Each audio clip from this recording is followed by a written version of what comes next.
how's it going?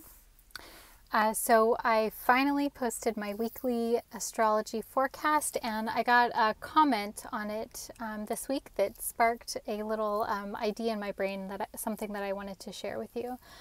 So if I remember right, it's RB asked when the moon is in Leo this week, his or her natal moon is in the sign of Leo. What does that mean for me? So when the transiting moon is moving through the sign of your natal moon, what does that mean for you? And I'm going to answer this in two parts. Number one, I will share with you what there's an actual term for that. It's called a lunar return. What does that mean? What can you expect? That's kind of one of my favorite little things, the lunar return. So I'll share with you what it means technique-wise, and then also a more philosophical answer as well. So when the moon returns to the sign and even the exact degree of where your natal moon is, so for example, RB has their natal moon in the sign of Leo. The moon will be in Leo, I think, Wednesday and Thursday this week. So that means that they're having their lunar return. And this happens every month, right? Because the moon moves through all of the different signs of the zodiac every single month. It's a whole cycle. And so when a person has a lunar return, it is a return of the symbols associated with the moon. So what does the moon mean? The moon is about your emotionality, your emotional awareness, how it is that you feel, sort of like in a day-to-day pattern. It's kind of like your emotional set point. There have been reports of people who win the lottery, and there have been studies and reports that when someone wins the lottery or comes into a large sum of money, they have kind of like a peak or like a dramatic increase in happiness and satisfaction for a certain period of time, but then eventually they go back to their normal set point. So if they are happy-go-lucky, they kind of go back to that happy-go-lucky. If they're more of like a crotchety, grumpy person, they go back to that. So this kind of emotional set point I liken to the moon. It's your emotional instincts. And the moon is also associated with the early years of life, from 5 years old and before. So this is because it's associated with unconscious patterning. So the patterns, the stories, the behaviors that you picked up, that you absorbed when your brain was still in that like spongy state where you were picking up what's appropriate, what's not appropriate. You were learning what it means to be a human being based on the patterning that you received at that point in time. And then, of course, the moon is also associated with the mother, your experience of the mother role or caretaking or nurturing. This is all very subjective as well. So some people will say that the moon symbolizes the mother or the feminine caretaker literally, but it's actually more about your personal subjective experience of the mother. So if you have a sibling, maybe they had a very different experience of your mom or even both of your parents at the same time. So the moon encompasses all of these different symbols. When we're looking at the lunar return in a month-to-month way, it's going to be much more mundane. So as a general rule, any planet or transit that happens that is quick, it's going to be more of like a fleeting kind of thing. It's not going to have deep and intense effects usually. It's not going to symbolize a deep and intense issue.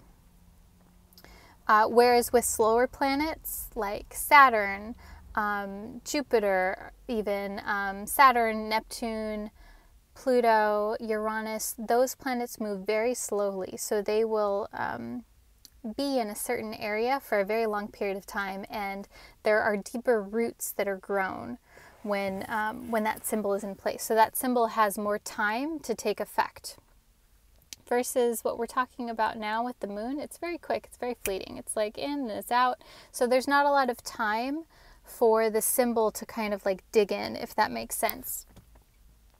So when someone experiences their lunar return, it's a time when the moon itself, the emotional tone of the collective, is sinking in with that individual.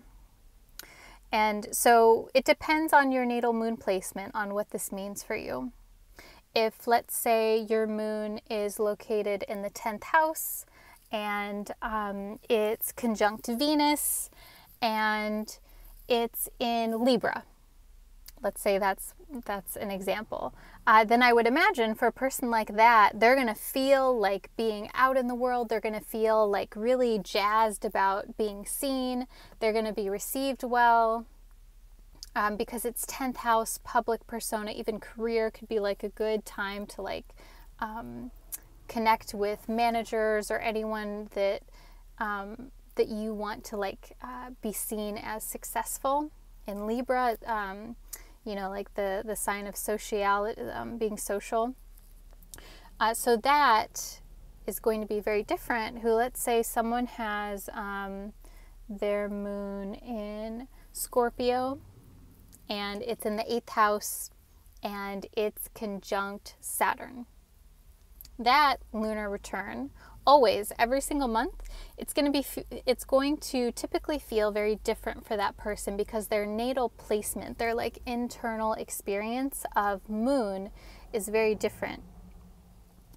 With moon in the 8th house in Scorpio, conjunct Saturn, those are all symbols around like sort of intense psychic content, feeling very emotionally sensitive. With Moon Saturn, there can be a tendency to feel a lot of responsibility, to kind of feel like you need to be an adult, to be responsible, to prove yourself, to work really hard.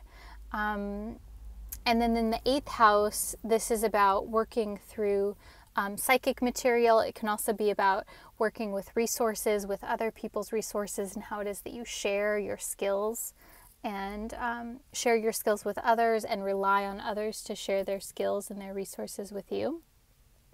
So, so this is going to feel very different. Bottom line is the lunar return is a return to your natal placement. So it's where collective energy, which is the transiting moon, returns to you. And so you can look at this by sign. For example, RB has their natal moon in Leo. Moon is returning to Leo this week. And we can also look at this by degree as well. So you can look at like the exact moment of when that return happens. And if it's convenient, you can meditate at that time, or you can meditate on what was happening at that time. I think that might be even more interesting. So you can look this up with software. You can, like, there's actually a, if you have an astrology software, I think on astro.com, they have this option as well where you can look up lunar return. But most astrology softwares have this where you can look up when exactly your lunar return is happening. And it might be kind of an interesting exercise to see, to learn about your natal moon placement based on what's happening. So I hope that makes sense. If you guys are watching live and that makes sense, or if you have questions, let me know. The other piece that I want to say about this is I get comments like this a lot on my YouTube videos is, okay, I have this placement, this transit's going to be in the same sign as something I have. What does that mean for me? And yeah, like, what does that mean for you? It's a very broad question. And typically when people come to me with a broad question like that, like, this is happening in the sky, what does that mean for me? I don't really have an answer for you when it's that general. I can share with you some overarching themes and examples of what might happen based on what I know about you and your life. But astrology requires context. And this is something that I've been really like musing on lately and talking with friends about, is that astrology can show us like archetypes and overarching symbols, but it really comes alive when we have context. What I mean by that is knowing what situation a person, or whether that's you or someone in your life, like what is it that is active in your life, what's happening in your life right now, what are you thinking about, what are you contemplating, what's your lifestyle like? Those are all questions that I would want to ask someone when they say, the moon is going to be in Leo and my natal moon is in Leo. What does that mean for me? Like I want to know all of these details, because then we can link the things up. But without that context, it's just kind of like throwing bullshit out into the air without knowing if it's going to land or not. Because astrology is so vast and there's so many different possibilities. There's so many different options of and possibilities of how a person could be existing, what could be happening in their life. And so that I wanted to get that out of there. So I think it would be a really interesting exercise to pay attention to not just your lunar return, but any planets that the moon is transiting in your natal chart, and to just notice like how you feel, what happens in your life, and how your life now is relating to the archetypes that are symbolized in the planets. And this helps you to build a language of what astrology means to you personally, what the placements in your birth chart, how they are manifesting for you as a person, as a very unique and beautiful and expressive individual, and how that's going to be different for you versus for someone else that maybe even has like the same exact placement, same exact rising sign, blah, blah, blah. Someone who is in a different situation, there may be similarities, but they're going to experience something different based on the upbringing that they had, the culture that they're in, their gender, their sex, all of that stuff. So yeah, I think that's all I wanted to say about that for right now. And I'm curious to hear, how this goes for you as you experiment with it. If you want to hear more about this, let me know. If you want to hear more about lunar returns, let me know. Maybe we'll do a little workshop-y thing on it and experiment with a little bit more.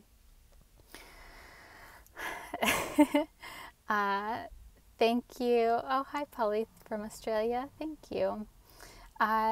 Thanks for listening, and I'm sending you lots of love, wishing you a wonderful Monday. It's Monday afternoon here in San Diego, and I'll talk to you soon. Bye.